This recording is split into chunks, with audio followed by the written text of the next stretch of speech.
10টা টাকা নিলাম। কানে কথা যায় না নাকি? শুনেছি। কেন নিলাম? শুধবে না? শুধিয়েছি কখনো?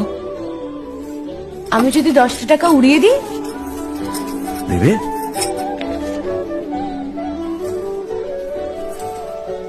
আমি তবে যাই। আমরা থিয়েটার দেখতে যাচ্ছি। তুমি কি শুনলে আমি কি বললাম? বড় জ্বালাচ্ছ ললিতা।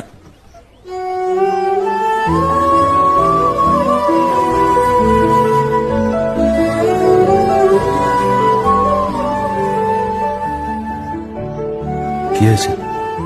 আমরা সবাই থিয়েটার দেখতে যাচ্ছি। আমরা বলতে? আমি, কালী, চারু। চারুকে চেনো? ওই যে পাড়ার মোড়ের বাড়ির আমার বন্ধু। ব্রাহ্মবাড়ি। হ্যাঁ, ওই চারু, চারুর মা আর ওর মামা।